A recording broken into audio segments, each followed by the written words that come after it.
Mr. Prime Minister, Mr. Defense Minister, General, allow me to introduce myself. My name is François Rousseau.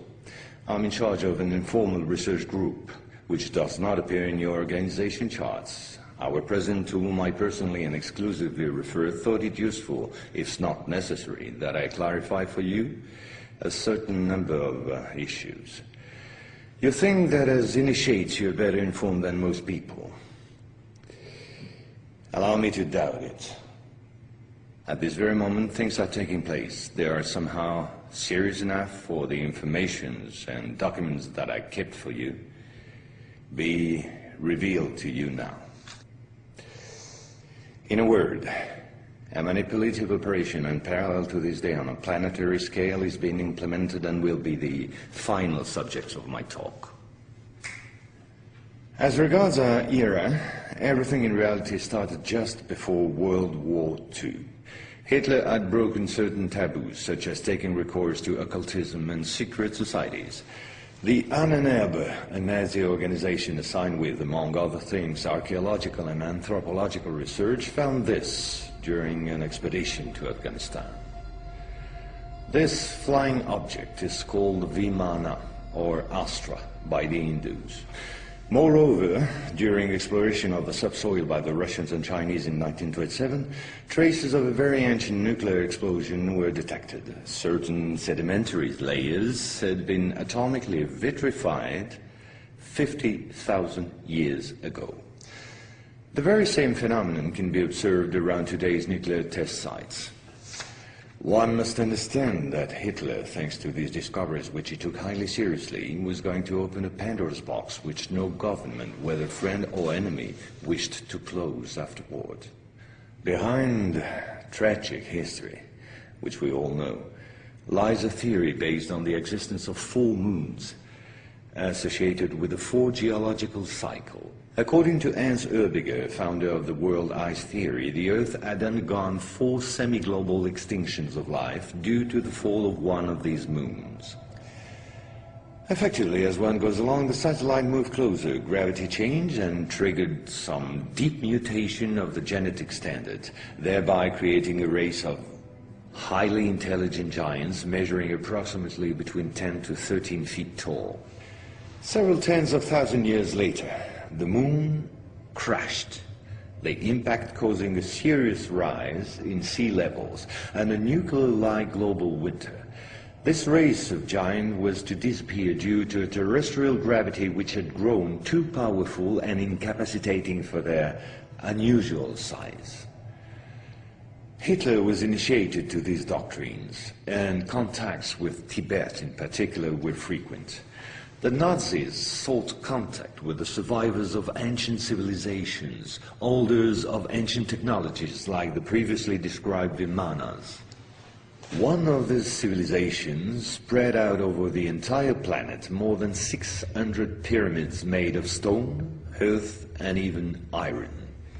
These pyramids are almost all pointed in the same direction, all have the same proportion as number pi, and all situated in magnetotelluric nodes. The oldest are in Asia. 2 of them are submerged, one south of Japan at Okinawa, another south of Cuba. These 2 were built about 12,000 years ago. I began by this more archaeological reminder for this reason. Our civilization is the 4th of the cycle which I described previously. Yes, I know that might well hurt our pride. We're neither the first nor the last. One must understand that the study and understanding of several recovered prototypes were the absolute priority to ensure Nazis' domination over the skies. The Allies, in parallel, focused on mastering atom and creating the first nuclear bombs. These secret bases were the center of all research supervised by the Nazis. In one of these bases worked Victor Schauberger, father of the Nazis' UFOs. Schauberger headed the Real Society in charge of anti-gravitational research. He died in 1958 in Texas, while working under protection of the United States on the improvement of his own flying saucers, which have since become American. You will quickly understand that 70% of unexplained aerial phenomena are human in origin and in no way extraterrestrial. Once World War II was over and Nazi technology had been systematically plundered by both Americans and Russians, the first challenge was to carry on and even complete the Nazis' research in great secrecy. The program, called Project Rainbow, especially known for the Philadelphia experiment, was the immediate proof.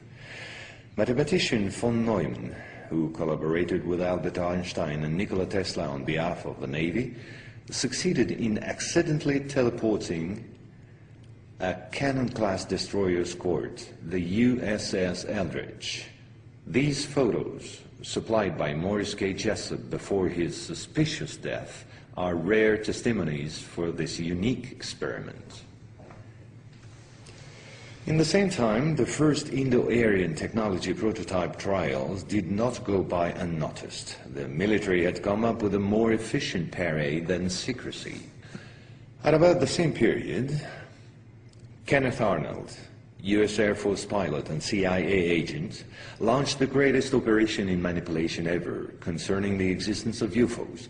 Making people believe they didn't exist was not the right solution and clearly insufficient. Discrediting enemies and frightening the population by systematic misinformation proved far more efficient. UFOs and parahuman belong henceforth to the movies, television, and collective paranoia, and not to the realm of scientists, as it should have been the case. In May 1947, the American Secret Services discovered the existence of an ancient terrestrial UFO secretly recovered by the Russians, which had crashed into the Altai Mountains along their border with Mongolia. Tension between the two blocs immediately rose a serious notch. The discovery was spectacular, and so not to lose face, the Pentagon, in tandem with the CIA, decided to tell lies and imagine a huge bluff to convince both the Russians and the world at large that they too recovered a UFO in Roswell in July 1947. Of course, it wasn't true, but the bluff worked all the same. In February 1949, just after the so-called Roswell incident, an UFO was photographed and filmed in Antarctica. It was the first photo of this type of a cigar-shaped object. Other appearances were then to follow in one another by cyclic waves. At the same moment, the Apollo program, headed by Werner von Braun, was in full swing, and Dr. Braun in no way favorably welcomed the demand for paranormal experiments, which nevertheless took place during certain Apollo missions. This is the last known experiment on psychic and telepathic amplification, as well as detection of psytron particles emitted by the yogi towards the Apollo capsule. But these tests were all eclipsed by the systematic appearance of unidentified objects around orbital flights and the discovery of traces of civilization on the moon.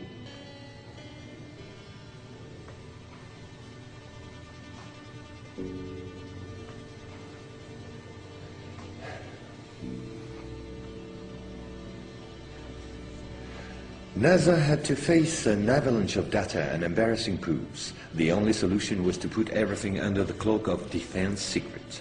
In 1971, the Jason Directive set up a special retouching service whose purpose was to erase all signs of civilizations or ruins on the moon, especially in those photos intended for the general public and the press. In June 1965 has appeared this in a satellite report in the area of the